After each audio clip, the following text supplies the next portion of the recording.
জগদ্দলে তৃণমূল নেতার কোমরে দড়ি পরিয়ে পুলিশের প্যারেড, তার বিরুদ্ধে একাধিক অভিযোগ করেছেন স্থানীয় বাসিন্দারা।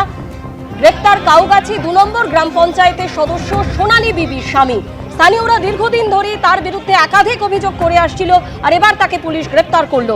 আমাদের প্রতিনিধি সমীরণ পাল আমাদের সঙ্গে রয়েছেন। সমীরণ, তোলাবাজি, ভাঙচুর সহ একাধিক অভিযোগ রয়েছে এই কাউগাছি ২ নম্বর গ্রাম পঞ্চায়েতের সদস্য সোনালী বিবির স্বামীর বিরুদ্ধে। তাকে গ্রেপ্তার করেছে পুলিশ, আর কি জানতে পারছো? দেখো, যেটা জানা যাচ্ছে শেখ বাবন তাকে কয়েকদিন আগে কাউগাছি ২ নম্বর গ্রাম পঞ্চায়েতের যিনি সোনালী বিবি পঞ্চায়েত সদস্যর স্বামী, বেশ কিছুদিন আগে তাকে তোলাবাজি সহ একাধিক অভিযোগে গ্রেপ্তার করে বাসুদেবপুর থানার পুলিশ। ইতিমধ্যেই তাকে পুলিশ হেফাজতে নেওয়া হয়েছে।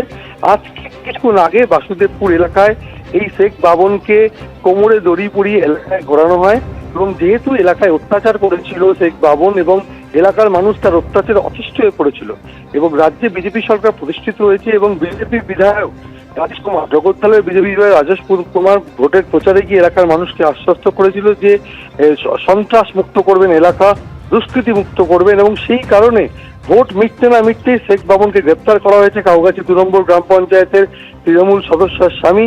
এবং তাকে গ্রেপ্তার পর এলাকার মানুষের কাছে ভরসা জোগানোর জন্য, এলাকার মানুষকে আশ্বস্ত করার জন্য যে ভয় নেই, ভীতি নেই, সেটা বোঝানোর জন্যই আজকে বাসুদেবপুর থানার পুলিশ তাকে ওই এলাকায় নিয়ে যায় এবং তাকে কোমরে দড়ি পরিয়ে বেশ কিছুটা ঘোরানো হয় এবং এলাকার মানুষ তাকে দেখে ধিক্কার জানাতে শুরু করে। কেন একটা সময় এই শেখ বাবন এলাকার ত্রাস হয়ে উঠেছিল, এলাকার মানুষকে ভয় দেখাতো, হুমকি দিত, কেননা তার স্ত্রী যেহেতু তৃণমূল পরিচালিত কাউগাছি ২ নম্বর পঞ্চায়েতের সদস্য, এই কারণে সেই সরকারদের নিয়ে তোলাবাজি করতো, ব্যবসায়ীরা তার অত্যাচারে অতিষ্ঠ হয়ে পড়েছিল। আর সেই জন্য মানুষের কাছে ভরসা দেখানোর জন্যই পুলিশ আজকে কিছুক্ষণ আগে শেখ বাবনকে কোমরে দড়ি পরিয়ে এলাকায় ঘোরানো।